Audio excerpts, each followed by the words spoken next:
Hey Honest community, before we dive into this episode, we've got a quick free favour to ask. If you enjoyed the Honest Property podcast, please hit like, follow and subscribe wherever you're listening from. It helps us grow, reach more people and bring on guests that you want to hear from. Thanks for being a part of this. We appreciate you more than you know. Hello and welcome to the Honest Property podcast with your hosts, Becky and Ruth. And today we like to talk about all things holistic entrepreneurship, business, property, investing. And today is the first episode that we are separate. Becky is still in the UK and I have relocated to Malaysia. So hello and welcome to us. Hello and welcome. It's just because this episode is particularly special because it's the first time that we are physically apart. We've been very much doing everything together. And we've never really been more than an hour away from each other. So it feels especially strange to have someone so close to you, as well as like we're investing partner and business partner so far away. But we're going to go into why we've decided to pursue this lifestyle, and what this means for our business and our property investments. So how is it in Malaysia so far? Ruth's just been there a week. I've not even really. I landed, what's the date today? The 15th. Oh my God, time's flying by. I arrived in Malaysia on the 9th. So how many days is that? But it's the evening. So 10th, 11th, 12th, 13th, 14th. Oh God, it's nearly a week. You're right. It's been nearly a week. But I've just been trying to create a structure for my son. And my husband, he is doing induction for work, which has been all week. So it's just been me and my son and trying to create a routine and make sure that our home feels like a home. It's really, so far, I love it. I love the weather. I feel like moisturized. I don't feel too hot where I live. I live in Penang, and Penang is not extremely hot. There are some people that we've met from my husband's work who have come from UAE, and they say it is just sweltering. So coming here for work has been cooler. That's cool. Yeah, Ruth's been sending me we haven't actually had a proper chance to catch up because the last week has been a whirlwind. So this is like a genuine catch up. But also for the most part, difference as well. It's time difference as well. By the time we do voice note each other or try and catch up, we've just been in different time zones. But when Becky finally moves to Asia, we'll be able to be on the same-ish time zone to be able to chat away. Yeah. But I think in the lead up to this big move, there's so much preparation to do that you need to make time for and space for and finances for. And it's not just that, it's like the emotional heaviness of it all, as well as like the physical things and the financial things you've got to figure, and just the admin. I'm swamped in admin stuff right now in prep for my move, and also just getting our business like kind of finally all together for me to feel okay and just like I can move and relax when I get there. People are probably wondering why we've done this, or why you're in the process of doing this. And we've had conversations not secretly, had conversations, separate conversations with different people for the last 2.5 years. So why have we done this, Becky? I love how you just throw the questions at me so I can answer them. True sister dynamic. So it's because for the longest time, and I think we felt very alone for a really long time, in the feeling that I guess partially because we're mixed race and we have a dual belonging and have grown up in our early years internationally, already kind of saw the appeal of geographical arbitrage from an early age, and it was hard to relate with others as easily about how you don't have to remain in the same place forever if there's better lifestyle or advantages or what's the word I'm looking for? Opportunities elsewhere. Opportunities, yeah, elsewhere. So obviously, you know. Oh, can I butt in and just say that, you know, like all of this, you know, we grew up just from a mixed race background, and we've lived in the UK for so long now because we also had our business, and it wasn't until we sold our business there was no need to still live in where the business that we had before kept us on the in the UK. There was no way to be able to have that. And Becky and I, we still want an adventure. We still want to be able to have experiences, including myself for my child. I want him to experience diversity and cultures. And I didn't feel like that would be happening where we lived. No, I think we were living in a very sort of middle class white bubble, to be frank, for a really long time. Like even at school, like even going to school, I like most of the classes are all like pretty much English. There were very few tokens. Yeah.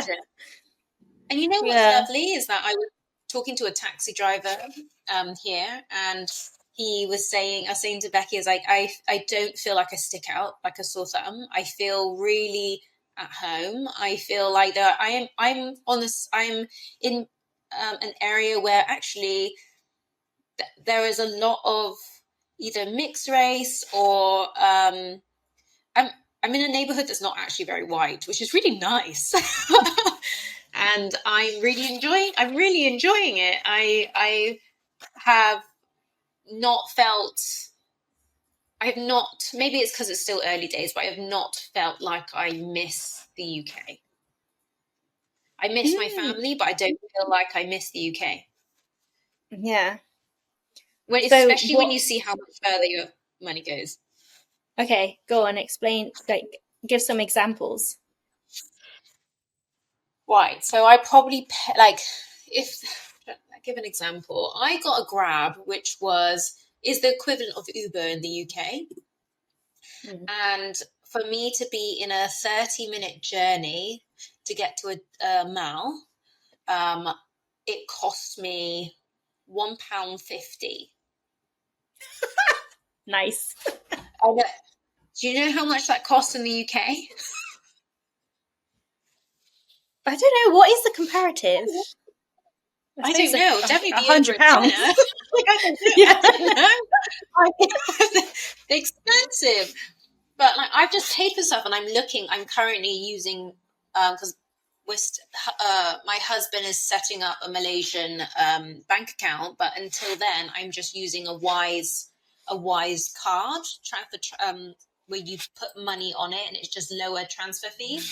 And I've just been looking at all of what we've been paying for whilst we're settling here, and it's been like £1, £2, £3 of things. It's just ridiculously cheap. You could not get a chocolate bar for £1 here. And even there's like international shops, an international supermarket with like there's home comforts, but I'm so happy. There's big papayas. My son is eating mango, the yellow one, which is the best one. What else?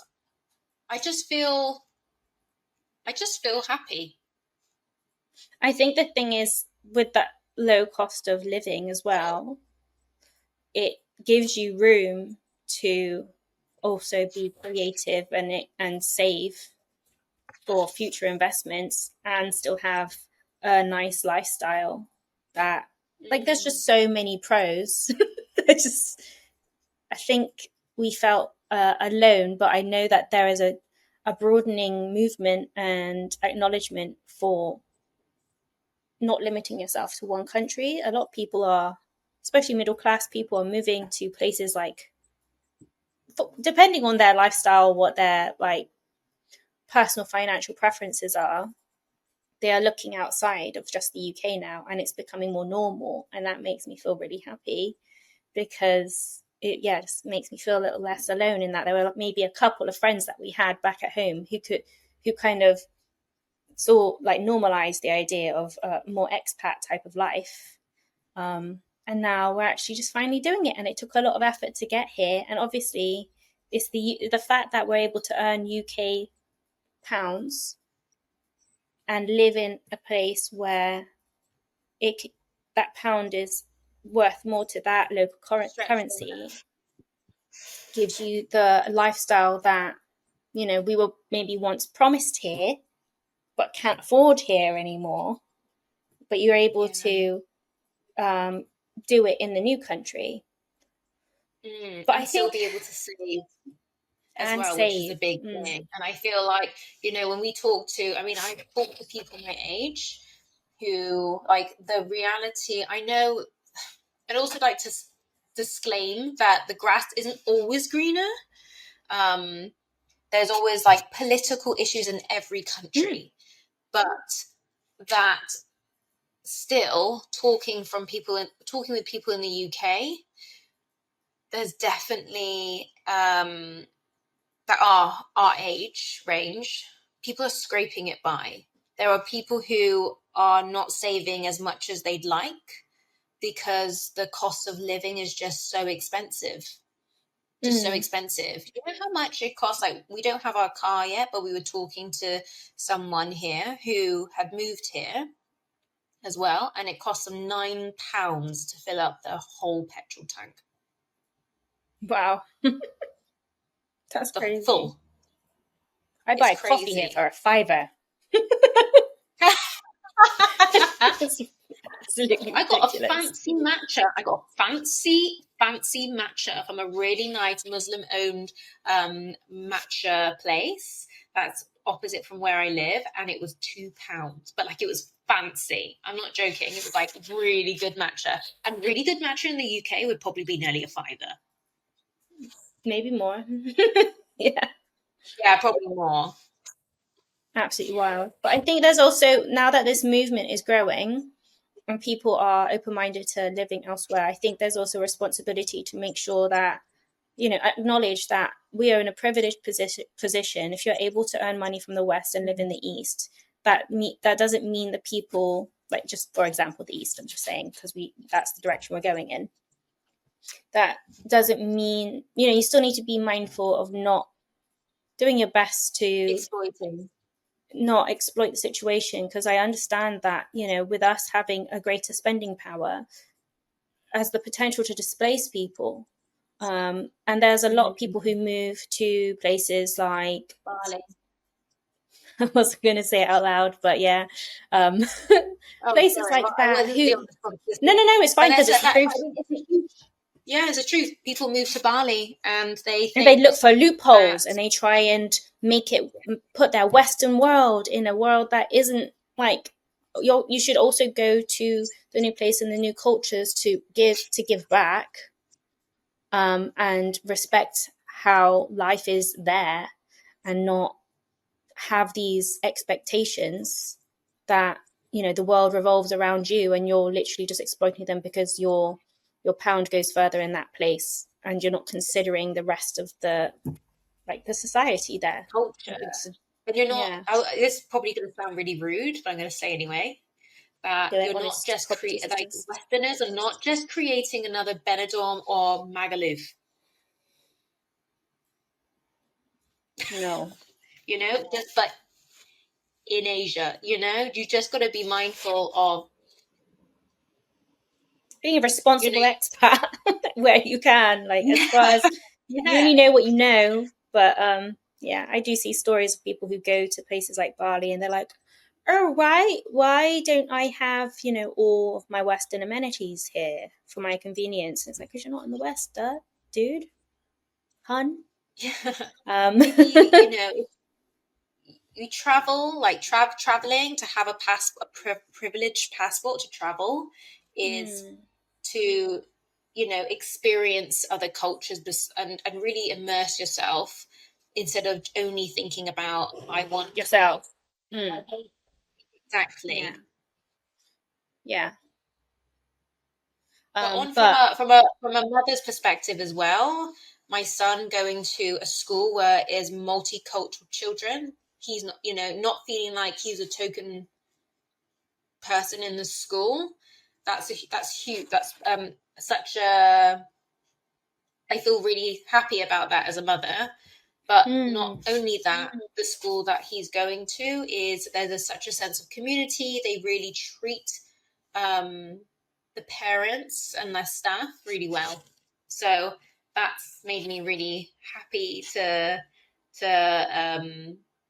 that's made me really happy, just knowing that he's going to be in a mix of with kids that are from all over. Yeah. I think just moving from a culture where it's been an individualistic mindset to one that has always inherently been more collective is really refreshing as well. And when you move, if you do move and you decide to look for a better lifestyle, like, it's not just how much can your money go further, it's all the other benefits that come with it that you need to consider. The exposure to different cultures, the different way of thinking. You don't have to settle either, and it's like, how can you immerse yourself without even moving or being able to go, like, afford a holiday yet? Like, the best thing you can do is talk to other people who've done it, or like there's probably people who are older and wiser that have done, have moved and lived abroad, or it doesn't even have to be abroad. If you don't want to leave where you there's are, other maybe parts it of the can even be country. Yeah, like you could move to but we were Scotland and always have a beautiful raised life. but we were raised to go where the opportunity is. Yeah. You don't have to settle where you're not treated well. I think it's And like that an could be ego thing, isn't controversial. I don't know. it? It could be controversial. Like, my husband has lived in the same city all his life, and this is huge. This is a huge move for my husband, and he's already found. Thank goodness he loves football. He's already joined a football team, and he came back so happy, saying there were people from everywhere, like just all over the world, and they all came together and played a sport that everyone loved. And I mean, now I understand why football is such a great sport to know, because wherever you go in the world, you everyone can play it. It's universal. But to be able to be in places where you feel like you don't stick out, where you feel like it's to live universally and learn from each other globally is such a amazing experience. I think that also highlights the importance of having a hobby, because hobbies are usually an international thing that people can bring people together, like football does, or in your case, skating. When you find the skate park, you're like, it doesn't matter. It's like something that connects Pickleball as people. well is big. I bet. Yeah, Yeah, because it's an hobbies are ex-British important. colony. Yeah. Yeah. So you get your weather, your culture, and your flexibility just by making this move. And for the cost of your lifestyle now is probably what, 3 times less than what you'd have, at least, than what you'd get here in the UK with all the other benefits that come with it. Absolutely.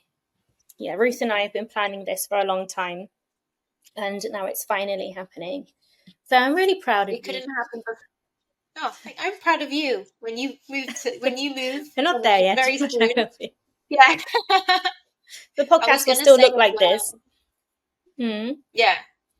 We've been focusing a lot on our new business, which is online, for this reason. So this wouldn't have happened if we didn't change the way that we ran our business. No. And thing is, these opportunities don't, like an online business or the capacity, the ability to do all of this remotely is actually relatively new. So it's not something you can plan that much for. But the thing that you could always earn remotely from, pretty much, or have recurring income from, is the property business, which is why we focused on our portfolio and sold the other business that limited our location freedom. That was really highlighted during lockdown when COVID happened. Yeah. Because that was the only thing that stopped, but the only thing that kept going regardless was property. That's still, like, regardless of where you are, what's happening in the world, people will always need somewhere to live. Yeah. This is the longest we've been apart. What's been the weirdest thing for you? The weirdest thing is the time difference. It's the time difference to be able to have a reply. I think wake up and I get messages from Ruth. Yeah. So the positive from this is that my sister-in-law works nights in the UK, so she's the only one that's up messaging. Oh, that's good. I get to message my friend who lives in New Zealand because she's awake as well at the same time. So it's been nice. I have two people that can chat to me in the same ish time zone, but I think it hasn't hit me properly yet. It feels like I'm on holiday. I think what I've heard and what I've researched is that when you move abroad, it takes like a few months when you go, oh my goodness, what have I done? But I was saying with Tom, my husband, that it might have been harder if it was just myself or himself moving and we didn't move together. I think when you move with someone who's doing it with you, you're having those shared experiences that you're not lonely. Whereas then I can't, like, if you were to do it on your own, that's I think even bigger, like huge. So it didn't feel like so stressful. Yeah, you had each other, someone to lean on just in the stress of moving. What has been a bit of a pain? So, because I am actually living here for the next 3 years, it's setting up the utilities and things like that. So a lot of expats or nomadic lifers, they tend, from what I've heard, the conversations I've had with people, they tend to live an Airbnb service life. But if you are living like an expat life, you have to set up certain utilities, and it's trying to find like the right providers. I could only contact people when I had internet, like when I could borrow Wi-Fi, until I was able to set that up and get a Malaysian SIM card. But other than that, it's just getting used to the surroundings, getting used to your new surroundings. Like where I live, I feel like I'm constantly walking.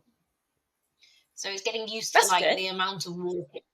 It's great, but I think it won't feel like it's long when I've learned the patterns of the routes in my head. Yeah. And what about changes to our task splitting and roles? I mean, I know right now, we are giving each other space during the transition times to try and pick up most of the things whilst the other person's in transition. So that's what we've agreed at the moment. But it'll be interesting to see, because we're physically not together, the task splitting and roles are going to be a lot more defined than they were before. I think. Won't it? Prior to my move, I think I said this on socials as well, that I did automate 2 months worth of some of the work, so that if there were smaller parts, smaller things that I needed to do, I would be able to start doing that the following week when my son's at school. But so that's a tip. Just automate as much as you can until I don't know So what it's it like would look like if it's like a bit of a hustle just to like bulk everything that needs doing and scheduling, so that for the most part, like 70% of it can be automated, isn't it? yeah. But also give yourself some slack, because I'm just saying that to you.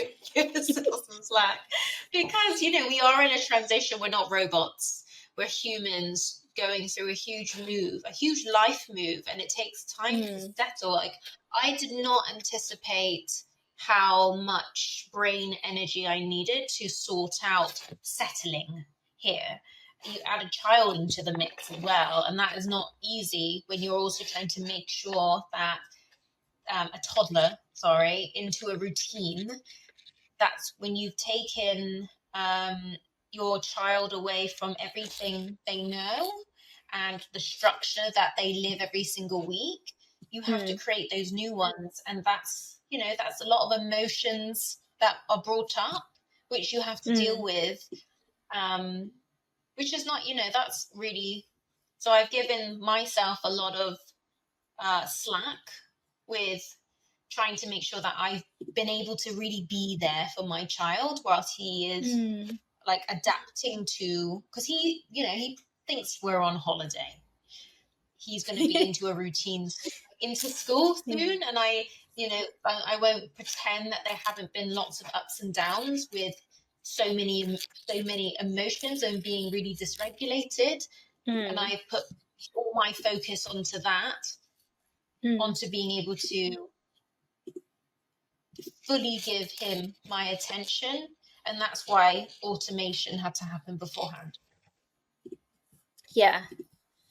I think, I mean, that's a big reason why you're doing it, isn't it? It's like for your son. So prioritizing making sure that he's settling in the new location. I'm excited. Yeah, it sounds like you've already made some friends. What's your biggest personal takeaway so far? Hey guys, if you're new to property investing, we know exactly how hard it is to figure out where to start. That's why we created the Beginner's Roadmap. It's your guide to mastering the fundamentals so that you can move forward with clarity and confidence. Just hit the link in the show notes. Now, let's jump back into this episode.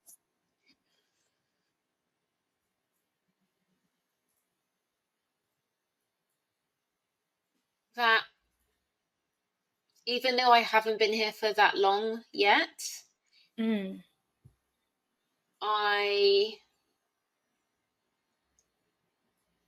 already feel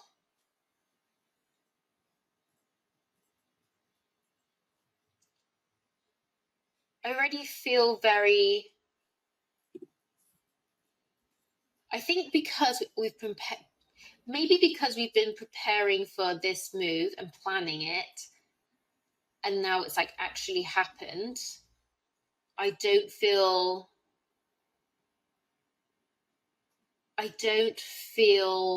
stressed.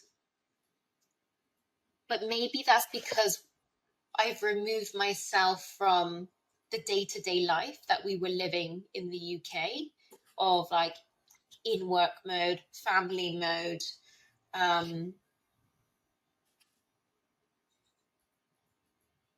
When you are close with a lot of family as well, I think you forget to have time for yourself,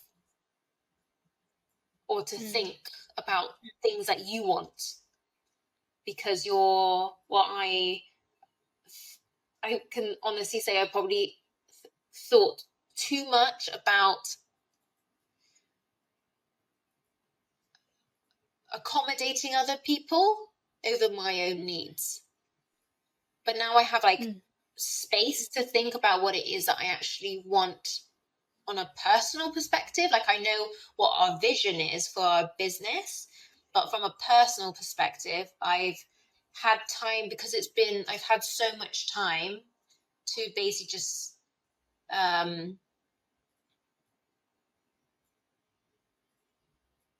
just be on my own schedule, minus my child. Yeah. But like I can't explain it, but I know you'll feel it when you move, Monet. But Becky, you'll feel it when you move that you're not there's so much space. Yeah, that's nice. That sounds really good.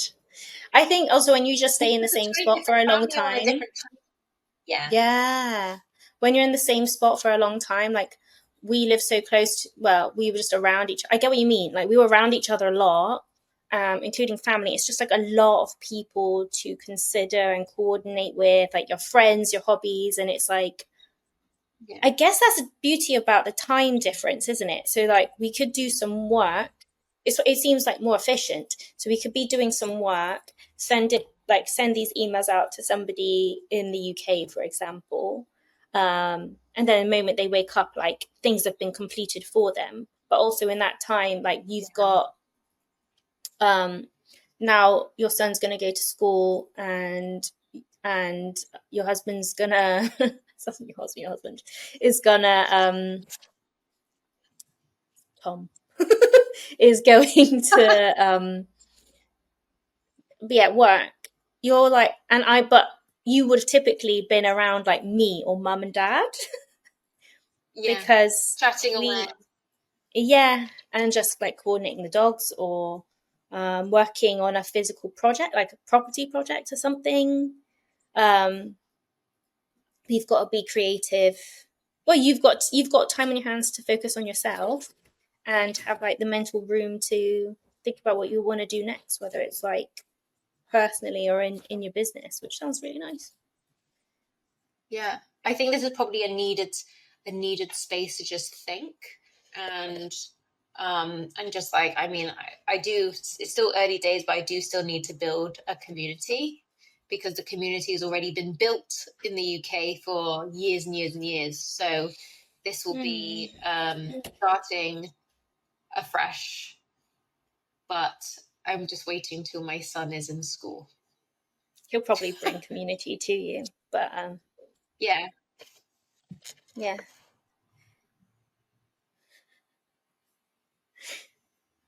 You got any questions for me?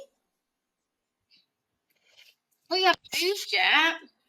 No, I know.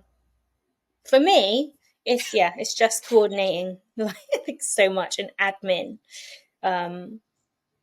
Just feels like you can't, like, as much as I sit here right now, in all honesty, it feels like no matter how long I sit here and try and call people and coordinate things, there's always like an extra task to do in order to complete one thing.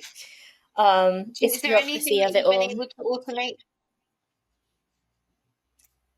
Yeah, there are, but I think in reality, in full transparency, you can't automate everything. You can't automate 100% of it, which also relates to just having a property business. Like you can't, it's not entirely passive, but it doesn't demand too much of your time. But when you're doing digital things, it does require like a bulk bit of work at the beginning in coordinating. And even though it's like you can auto schedule things, if you're collaborating with other people or you have partnerships, or, you know, even with our property business, we're a lot more personal in our approach, and we do the management. Well, I do the management for our portfolio. That's my dedicated role. It's not like set and forget at all, like in a lot of ways. But it's also me realizing that even though I might not, like, maybe taking the pressure off myself to try and get it all 100% before I leave, and that this is just the life I've chosen. I think for me it was like I just wanted to get everything everything done so that I could relax when I go. But that is also just the condition of being a self-employed person. Like you. So that's what, you can't completely stop, but there's only, like, I felt like Becky 2 weeks prior to leaving, it felt like a lot of stress. I think I was very emotional. Also emotional just saying goodbye to people for like a while. But on top of that, then you've still got to like sort out work stuff so that you're not working constantly. My laptop crashed and my emails crashed, and you're going, oh, now everything is like adding up of, oh, you got to pay this bill, you've got to, someone's contacting you for something that's now like suddenly urgent the day before you're about to leave. It feels That's me like this morning. and it's just going, okay, what can actually wait instead of everything becoming suddenly urgent? It's like time, what's this, like your energy management comes into full force, and you go, some things can actually wait and no one's going to die. It's also like resisting the urge, like you want to grow, you want to grow, but it's also resisting the urge not to put more on your plate during the time when you're doing a lot of transitioning. Life, like being a human, just being a human and having acceptance that you need time to process doing a huge life shift, and that's okay. Yeah, figuring it out. Like it's I think maybe that's one thing. This is just one point. It's not over glamorizing, sitting on a beach and just having like rental income pop in your pocket. It's not like that. There's a lot of figuring out how the bureaucracies, visas, utilities work in other places. Like how a lot, because I'm doing the slow travel thing for a bit until I actually end up in the Philippines. Like, how long can I be somewhere? Oh, there's a war happening. Let's not go there. Like, it's just a lot more admin than just being like, I'm just going to sit on the beach and do nothing, which isn't what I would want life to be like anyway. But I just wanted to disclaim there's more coordinating. But I mean, the property rental income, it does give us grace. It doesn't require 9 to 5 time. We've just also decided to pursue a business that is grow Honest Property Sisters, which does at this point we're figuring out mechanics of it, so it does require a bit more time, but we really enjoy it. So that's our own doing. Everything you do is your own choice. And I guess it's like this reel I've been seeing around recently. It's like what a blessing it is to be exhausted by the thing that you love doing. So as long as you see it that way and make sure that you can do what you can to make sure you give yourself like emotional, physical, mental headspace during the transition, then that you're doing the best you can do. Yeah, and if you want to continue, like for us, we want to continue being entrepreneurs, that being able to move and like reduce our lifestyle, like our living costs without compromising our lifestyle was the right thing to do to be able to progress our business further. And that's Becky's already shared that we are going to be expanding outside of the UK. So being on this side of the world was important for us because we're expanding in Asia. You're ready. Yeah. Before we continue, here's a quick thought. Ever feel like there's just never enough time to focus on what really matters in your business? You don't have to do it all alone. As they say, a great team makes everything easier. That's why we've partnered with the Freedom Geek. Their talented Filipino VAs help us with tasks like admin and podcast editing, just like for this episode, giving us the freedom to focus on what really moves the needle. If you're looking to reclaim your time and to work smarter, then check out the Freedom Geek. All the details are in the show notes. Now let's get back to our conversation. Yes, we're very excited to see where that takes us. But I think, we have grown a portfolio in the UK. We don't plan on stopping, but I think we're at a point where we're ready to venture further afield and not put all our eggs in one market. And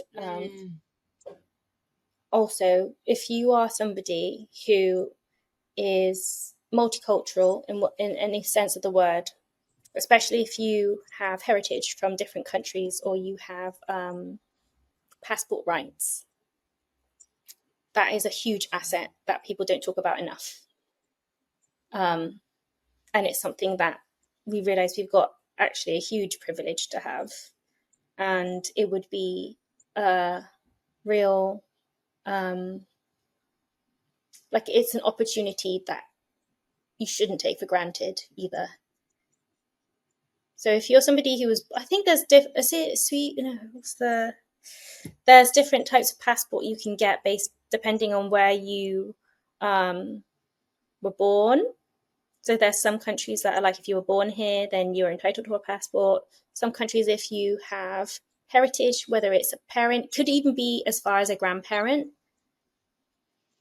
look and see if you can get a passport and what the process is for that. I'm not going to lie, getting our Filipino passports did require trips to the embassy, but it is a birthright or a land right, I guess, asset that you can look at having immediately.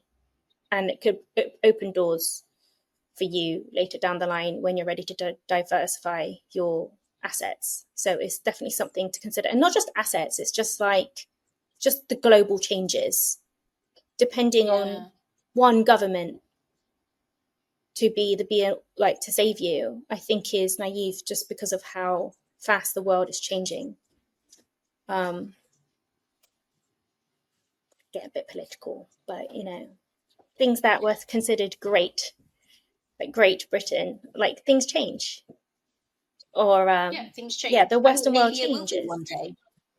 Yeah, and markets change, and I like keep your vision open and broaden your horizons, because I don't know, maybe my attitude is a lot more, we're global citizens as opposed to super patriotic to one particular place, but that's just how we've always been.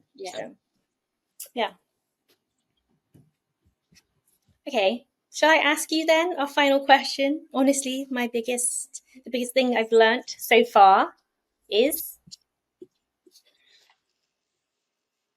Biggest thing I've learnt so far is, I'm going to have to ask you this question when you move. Okay, deal. Yeah, the biggest lesson I've learnt is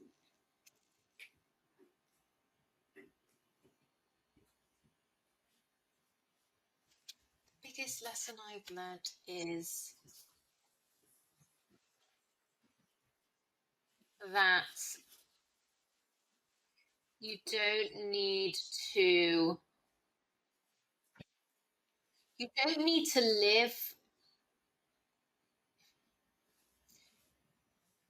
You don't have to settle for a lifestyle that's not actually making you happy if it costs, just to keep up with costs.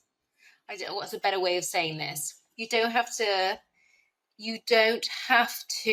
accept society's expectation of what you're supposed to be for me as a family, when you can go and live a better life for your family somewhere else, even if it may not seem like it to others, but it's your life. Yeah, like do what's good for you.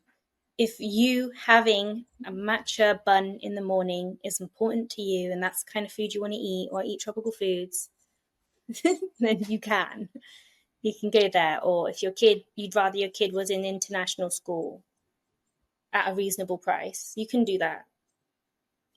There is a guy that we quite like watching on YouTube. This is a recommended channel, and he's called The Capitalist Nomad. And his motto is "Go where you're treated best." And I think that is a very true saying. I also heard another couple, and their thing was, there was a reel I saw, and they were talking about how there's a difference between the cost of living and your living cost. So cost of living is like the cost of living. We always complain about the cost of living in the UK. At least in the West, yeah. But that doesn't have to be your living cost, because your living cost, you can actually dictate what that is for you if you just shift your life to a different location, or just have a reality check with how much your life costs. I think in the UK it's reached a point where like the cost of living, you can't, like, there's only so much you can you can't reduce the cost of your life. There's only so much you can do. Like, it's like apparently more like 60% of your income now pays just for the roof of your head, like just pays for your essentials, and that's doesn't leave very much left over for you to live a decent life or pay for, you know, giving back to your family, giving your kids a good life, or investing very much else.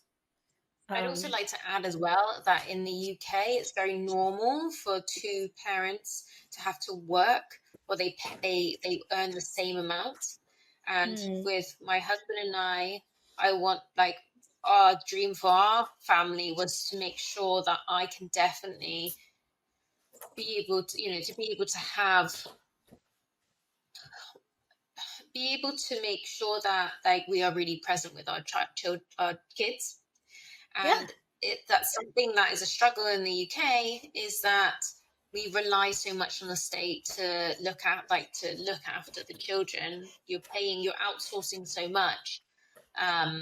I know, like, we've been very lucky to have family all around us for raising our child, but that's the one thing that's the hardest to say goodbye. But there's also the truth of, you can't be, if you're living where your family are, but your money is having to stretch so much further just to stay, trying to keep this, like, the extended family going. You've got to go where you're able to save money to be able to make sure that you can keep more. Like, it can be easy to continue living for other people's lives because you care so much about being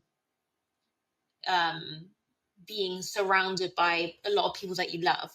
But if that means that you are spending more to be able to stay in an area where you could actually save more somewhere else, then why wouldn't you? Because then you're actually technically just keeping up with the Joneses. Yeah, and I think there's also an element of, you know, our parents' generation had a lot more. They were in a better position to afford and like have very little cost of living now because of their ability to have the jobs that they did, have the pensions that they have, and have paid off homes now. For us to try and the cost of us to remain here, to try and just be around them when the reality of our cost of existing here is so much higher than their retired lives, it just doesn't it's not a fair trade-off. Do you know what I mean? That's the issue. It's the cost of living in the UK is just trying to make sure that you're trying to keep up with what the boomer generation were living, and it doesn't work anymore. No. So why wouldn't you? Obviously, the catch is moving further away from family, but you've got to prioritize. You're the generation that's next as well. And if you can't fill your cup first because you're trying to live, like, wages aren't going up higher in the UK. My husband's a teacher as well. You need to go where the job that you decide to do is going to pay what you want to live the lifestyle that you want to live. Yeah, 100%. I think this actually nicely follows on to the next podcast episode about one of our Aligned Wealth Collective members asked for this specifically, and he wanted us to do an episode about how you find and measure alignment in your business. So stay tuned for the next episode, and thank you for joining us on our very first remote Honest Property Sisters podcast. It's been a long time since it's been just us two, and it's been a huge transition stage for us, but we're really excited to show you with what we have planned in the future. So thanks for listening, for everybody. Thanks for listening, everybody. Bye. Bye-bye.